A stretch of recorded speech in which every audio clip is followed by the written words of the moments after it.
Ito habang palapit po yung November 16 at 17, 18 na ikinasang peace rally ng Iglesia ng Cristo ay sa ngayon ay tila marami pa rin hong kabado, no? At kinakabahan at yung kanilang interpretasyon ay para patalsikin ang kasalukuyang administrasyon at maipalit ang kampo si Vice President Sara Duterte na ito po ay malayong-malayo. At wala pong layunin ang Iglesia ng Cristo na kung saan ay patalsikin ito pong kasalukuyang administrasyon at magpalit o magkaroon po ng kudita. So maliwanag ho ito mga kababayan at ang rally po ng Iglesia ng Cristo na ikinasa para po sa ngayong November 16, 17, 18, 3 araw po yan, dyan po sa Luneta, ay naglalayong magkaroon po ng transparency at accountability. Hindi para pabagsakin o patalsikin ang leader ng pamahalaan. At ayon po sa Iglesia ni Cristo, pamunuan, ayaw din po nila ng stop election o kudita, rebellion. Ang gusto ay pairalin ang batas at papanagutin ang may sala. So yun po, maliwanag ho yan ang binabanggit po ng pamunuan ng Iglesia ni Cristo. Pero ngayon ay dahil sa marami po ang nininervyos mga kababayan at di malaman kung kasi yung iba ay maaring mawalan po ng ng tsansa yung kanilang manok para po sa 2028 tulad na lang ho yung mga talagang iba't ibang mga sektor, personalidad na kung saan ay patuloy na sinisiraan ito hong rally ng Iglesia ng Cristo at bugdo sa mga ibang mga vlogger. Nandyan din yung biased political analyst na si Ronald Llamas dahil sa, siyempre yan po ay masugid na taga-suporta at napakalapit ho na taga-suporta ni Senator Risa Ontiveros na napaulat na meron tong ambisyon na tumakbo bilang presidente sa 2028 presidential elections. Maging si dating Senador Antonio Trillanes nga ho Ang sabi niya, mas gusto niya raw na ibandera na kandidato sa pagkapangulo, ito pong si Senator Risa Ontiveros kumpara kay na ngayon Mayor Leni Robredo. So makikita nyo ho, yung talagang yung kanilang plano ay talagang itaas po si Risa Ontiveros. Pero maliwanag ho ito na yung rally po ng INC, wala pong politika ho rito Siguro maganda, balikan lang ho natin, katulad ho nangyari noong January. Siguro alam niyo naman ho mga kababayan, di ba? Noong January, ngayong taon lang, ay, di ba, nagkaroon po ng rally rin ang Iglesia ni Cristo at na kung saan ay, di ba, yung kanilang mga panawagan, iniugnay nila sa pahayag ni Pangulong Marcos Jr. patungkol po dito po sa impeachment laban kay BP Sara Duterte, di ba? Sa lantaran po sa publiko, inihag po ni Pangulong Marcos Jr. na siya po ay laban, hindi pabor sa paghahain ng impeachment laban po kay BP Sara Duterte. Yung pala sa ano lang pala yun? Press release lang pala yun. Kasi parang ngayon lumilitaw mga kababayan, mukhang pabor siya at may bas-bas di umano na nabigyan po ng ng budget yung mga kongresista at kaya't mabilis po na naaprubahan na impeach si BP Sara Duterte diyan po sa mababang kapulungan ng Kongreso. Kaya lang, ay nang umakyat na po sa Senado, minalas po sila dahil sa naglabas po ng kautusan ang Korte Suprema na nagsasabing yan po ay labag sa saligang batas. Yun po, maliwanag. So, siguro balikan lang ho natin para mas maganda maikunik ko natin yung gagawin ng mga yung kilos protesta o sabi natin peace rally ng INC. Ito, balikan lang ho natin yung interview kay ka Edwin Zabala na kung saan ay ang ganda ho ng ng peace rally noon ng INC noong January na kung saan ay para po sa kapayapaan at gustong suportahan yung panawagan ni Pangulong Marcos Jr. na itigil ang impeachment. Yung pala parang pabor pa ng Pangulo sa impeachment. Kasi yung impeachment yan ay talagang ipinursige, itinulak ni Nooy House Speaker Martin Romualdez. Kaya lang di po sila nagtagumpay, di po ba? So alam nyo, kung talagang nasunod lang ho, hindi naman natin sinasabi na dapat sundin nila, pero kung ikinonsidera po ng Marcos Jr. administration, ng Pangulo at ng kanyang mga kaalyado, yang sila Romualdez, lahat po, yung naging panawagan noon ng Iglesia ni Cristo, marahil hindi na pumanto ngayon sa ganitong kaguluhan, lalo na po sa issue po ng politika. Diba? Kasi ang layunin ng Iglesia ni Cristo, yung presidente at vice-presidente magkasundo at sabay na magkatuwang na pinamumunuan ang bansa. Yun po Eto, balikan lang ho natin at yung nangyaring peace rally ng Iglesia ni Cristo noong January ngayong taon. Eto po, panoorin po natin si Brother Edwil Zabala.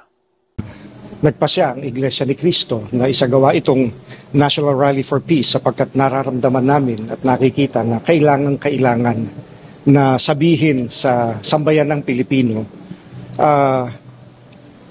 pabalikin natin sa kapayapaan, papanumbalikin natin ang pagkakaisa sapagkat malala ang mga suliranin ng ating bansa at binabalik-balikan namin yung sinabi ng ating Pangulo na yun ang unahin sapagkat pagka yung nais ng iba ang ating inuna ay walang makikinabang kahit isang Pilipino ayon sa kanya.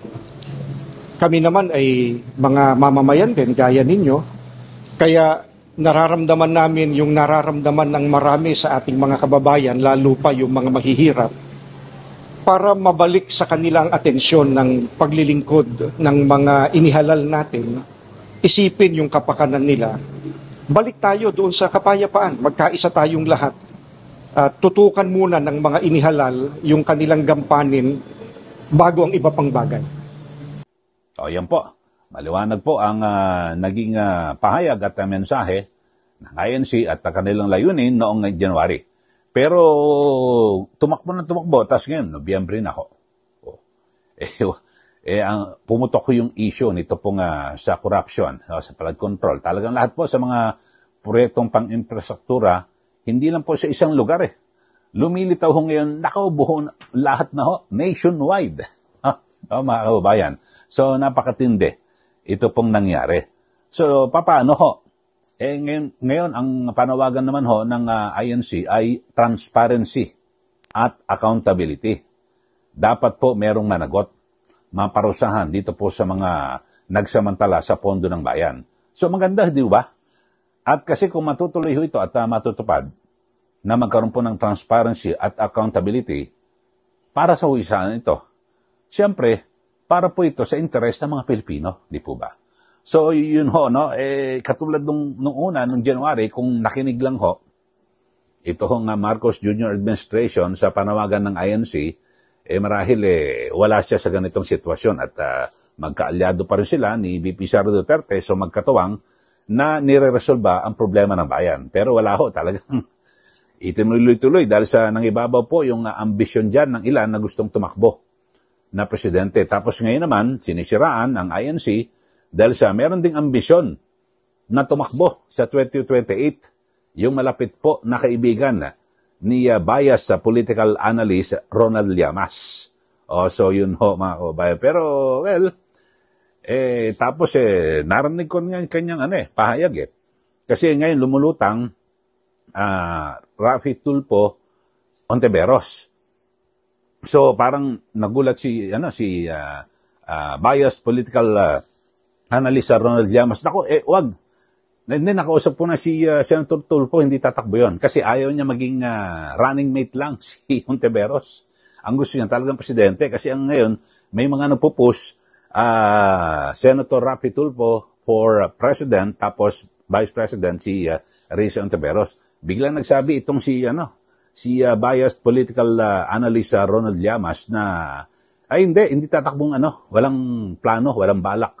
At sincero daw itong Senator Rafi Tulfo na muli lang tatakbo na senador sa 2028. So talagang ayaw ho nila na maging tatakbong vice president. Ewan ko lang ho kung mananalo kahit vice president.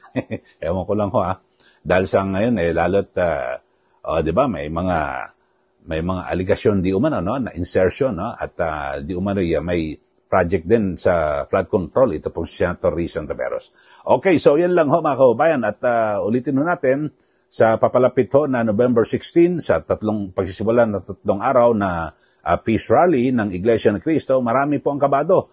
At bukod ho dyan ay marami ho ng mga vlogger na kung ano-ano na talagang binibira po ang NC, gawa na ho ng mga t-shirt para po sa kapayapaan, etc. etc. May mga aligasyon ng mga bayad daw na 3,000 pesos kada tao. Puro kasinungalingan ho hindi po ba? At ito naman, umiksena na itong si bias political analyst Ronald Llamas. Yun ho. Kasi kanyang dapat na protektahan yung kanyang manok para po sa 2028 presidential elections. So, yun ho, mga kababayan. Kayo ho, ano masasabi nyo? Mag-ano na ho kayo, bigay na po kayo ng comment dito po sa atin. Sino ba yung mga kabado? Kasi may binabanggit si Professor Ranjit Rai ng Okta Research na dapat magkaisa yung mga anti-Duterte. Magsama-sama ho sila. Pero sa ngayon, mukhang malabo ho kasi ang gusto lang ho nila, yung dilawan, sila lang ho. Ang mga ibabaw at gusto nila meron mo silang patakbo yung presidente. Yun nga, sa katauhan ni Senator Risa Ontiveros. Pero kung hindi raw kayo magkakaisa, talo kayo. Sabi ho ni Professor Ranjit Rai ng Okta Research. Ako naman, sa pananaw ko, kahit magkaisa kayo, palagi ko hindi kayo mananalo. Mahihirapan ho kayo. Dahil sa lalot nga ngayon, talagang napakarami ho ng mga nangyayari dito po sa ating bansa. At, di ba, yung Mindanao, solid ho yan, Duterte. At yung sa Visayas, karamihan ho dyan, no? Talagang Duterte. Tapos sa Luzon, hindi naman solid ho yan na talagang may makukuha rin dyan Duterte. So, pagkukomputin mo, simple lang yan, di ba? Okay.